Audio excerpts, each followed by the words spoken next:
पश्चिम बंगाल के अंदर ममता बनर्जी के एक दांव ने बीजेपी सरकार की पूरी खेल को बिगाड़ कर रख दिया है। ममता बनर्जी के इस दांव से क्या सीएम शुवेंदु अधिकारी की कुर्सी चली जाएगी या फिर उनकी सल्तनत बची रहेगी? दोस्तों, ममता बनर्जी ने बीजेपी के नए नवेले मुख्यमंत्री को कोर्ट में घसीट दिया है। जी हाँ, बड़ी खबर लेकर के आया हूं। आप सभी को अब तक पता चल गया है कि ममता बनर्जी भवानीपुर सीट को लेकर के कोर्ट में याचिका दायर कर दी है। न सिर्फ याचिका दायर की गई है, बल्कि भवानीपुर सीट के जो नतीजे हैं, जो काउंटिंग की गई है, जो गिनती की गई है, उस गिनती को दोबारा रिकाउंटिंग कराने की बातें कही गई हैं। क्या चली जाएगी शुवेंदु अधिकारी की कुर्सी या फिर सल्तनत बचा करके कोई नया खेल करेंगे? ममता बनर्जी के एक दांव ने बड़ा खेल कर दिया है। दोस्तों, बीजेपी के लिए बड़ी मुश्किलें बढ़ने जा रही हैं। सीएम तक को कोर्ट में घसीटा जा रहा है। खबर क्या है, खबर में बताऊंगा, लेकिन उससे पहले मैं आपको बता दूं कि ममता बनर्जी के साथ आज कोर्ट में खुद ममता बनर्जी पहुंची हुई थी। उनके साथ जो है कल्याण बनर्जी पहुंचे हुए थे। वही कल्याण बनर्जी जिसको लेकर के बीजेपी और तमाम जो भाजपा का महिमा मंडन करने वाली जो पार्टियां हैं या फिर कह लीजिए गुणगान करने वाली जो मीडिया है, वो ये हल्ला मचाकर कह रहे थे कि कल्याण बनर्जी तो भैया आप ममता बनर्जी के साथ नहीं रहेंगे, अभिषेक बनर्जी से बात बिगड़ गई है और बहुत जल्दी वो पार्टी से तौबा कर लेंगे। ये खबरें चलाई जा रही थी। हालांकि एज अ वकील होने के नाते कल्याण बनर्जी आज जाकर के मीडिया कर्मी से बातचीत कर रहे थे। क्या कुछ कह रहे थे वो भी मैं आपको पढ़ करके सुनाऊंगा। खबर जरा देखिए दोस्तों, खबर किस तरीके से आज निकल कर आ रही है कि ममता बनर्जी जो है शुवेंदु अधिकारी के खिलाफ कोर्ट पहुंच गई है, कोलकाता हाई कोर्ट में। न्यूज 18 खबर लिखा है, शुवेंदु अधिकारी की चली जाएगी कुर्सी या रहेगी सल्तनत, ममता बनर्जी ने दबा दी कौन सी नस? दोस्तों, ममता बनर्जी ने कोई नस वस नहीं दबाई है। ममता बनर्जी वो पोल पट्टी खोलना चाहती हैं जिसको लेकर के वो बहुत पहले गंभीर आरोप लगा चुकी हैं। याचिका में क्या कह रही हैं कि जो परिणाम आए हैं उसको रद्द कर दिया जाए, भवानीपुर सीट पर दोबारा से रिकाउंटिंग कराई जाए। भवानीपुर सीट दोस्तों ममता बनर्जी काफी गढ़ माना जाता है। ममता बनर्जी बार बार वहां से जीतती रही हैं। टीएमसी का काफी वहां पर अच्छी पकड़ रही है। वहां पर शुवेंदु अधिकारी ने 15,115 वोटों से ममता बनर्जी को इस बार हरा दिया था।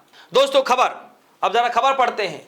कहा जा रहा है कि कहीं ऐसा तो नहीं कि शुवेंदु अधिकारी कुर्सी चली जाएगी। 2 सीटों पर जो है चुनाव लड़ा था शुवेंदु अधिकारी ने, एक भवानीपुर सीट से और एक नंदीग्राम से। नंदीग्राम वाला तो ऑलरेडी उन्होंने इस्तीफा दे दिया।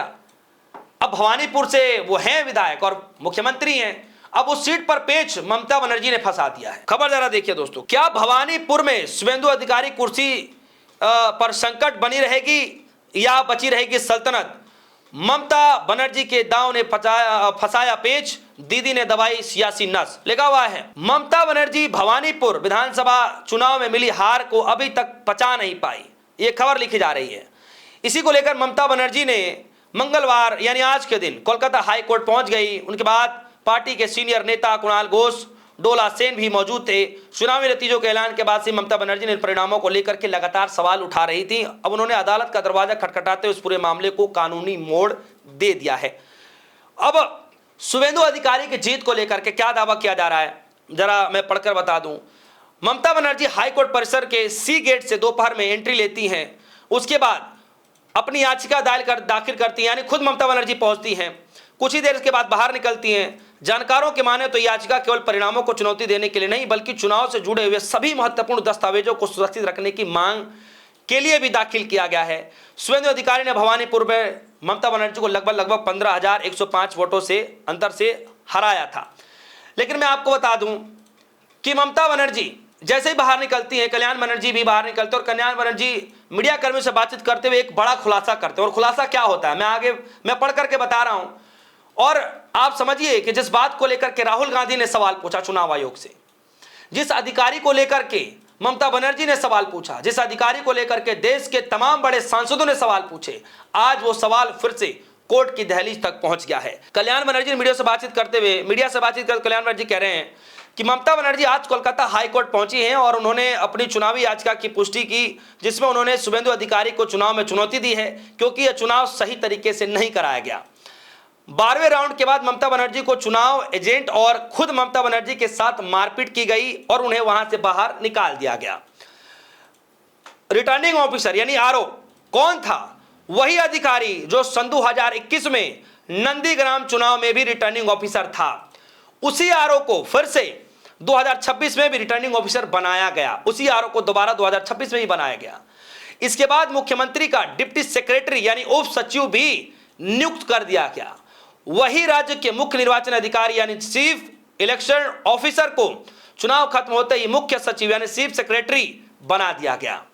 इन अधिकारियों के खिलाफ कई आरोप पहले से मौजूद थे। पक्षपात यानी बायस का आरोप थी, उसमें जो है इस पूरे मामले को लेकर के देखा गया।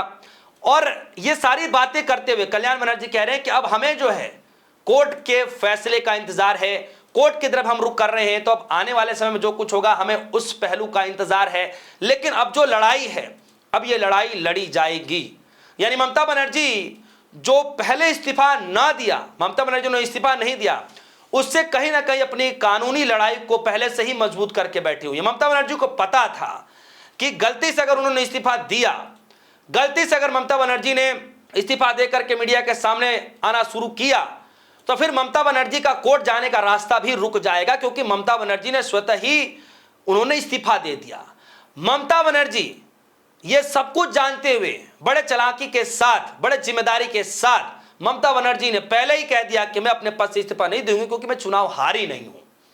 और आज वही हथकंडा कह लीजिए या फिर रणनीति कह लीजिए, ममता बनर्जी की आज वही रणनीति आज ममता बनर्जी के साथ में खड़ी है।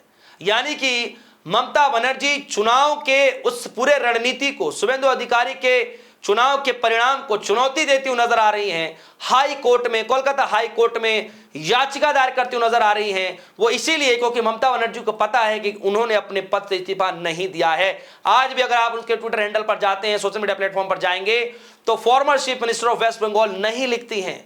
वो क्या लिखती हैं? ममता बनर्जी लिखती हैं कि वो कितने से कितने टर्म की मुख्यमंत्री रही, यानी 3 टर्म की मुख्यमंत्री कंटिन्यूअसली रही हैं। उस बात को ममता बनर्जी ने वहां मेंशन किया है। Former chief minister of West Bengal उन्होंने नहीं मेंशन किया। यही कारण है दोस्तों, जो कानूनी तौर पर लड़ाई लड़ने के लिए ममता बनर्जी ने पहले से ही इसका रास्ता तैयार कर लिया था। यानी अब यह लड़ाई बड़ी पेचीदी होती दिखाई दे रही है और कहीं ना कहीं बीजेपी के उस दुखती नस को ममता बनर्जी ने अब दबाना शुरू कर दिया है, जिसके चलते बीजेपी के अंदर भी भगदड़ मचना शुरू होगा। समय के बाद देखना दिलचस्प होगा दोस्तों कि भवानीपुर सीट को लेकर के, क्योंकि एक ही सीट बची है, क्योंकि सीएम शुभेंदु के पास 2 सीटें थी, 2 जगहों से जीते, भवानीपुर और यहां से भी भवानीपुर और नंदीग्राम से। लेकिन नंदीग्राम से ऑलरेडी वो इस्तीफा दे चुके हैं। बची एक सीट, भवानीपुर सीट, जहां से ममता बनर्जी ने चैलेंज कर दिया है। ऑलरेडी ममता बनर्जी का पूरा प्लान था और आज कहीं ना कहीं बीजेपी जो है ममता बनर्जी के चाल में फंसती हुई नजर आ रही है। आगे वाले समय में क्या कुछ होगा? क्या सीएम शुभेंदु अधिकारी की कुर्सी चली जाएगी या उनकी सल्तनत बची रहेगी? क्या ममता बनर्जी का दाव उनके काम आने वाला है? क्या बीजेपी की मुश्किलें बढ़ने जा रही हैं? क्या सरकार गिर जाएगी? बहुत सारी बातें एक साथ निकल कर आ रही हैं। आपको क्या लगता है? वीडियो कमेंट सेक्शन में जाइएगा, अपनी राय रखिएगा। फिलहाल के लिए इजाजत, दिखते रहिए DS सोनी। धन्यवाद।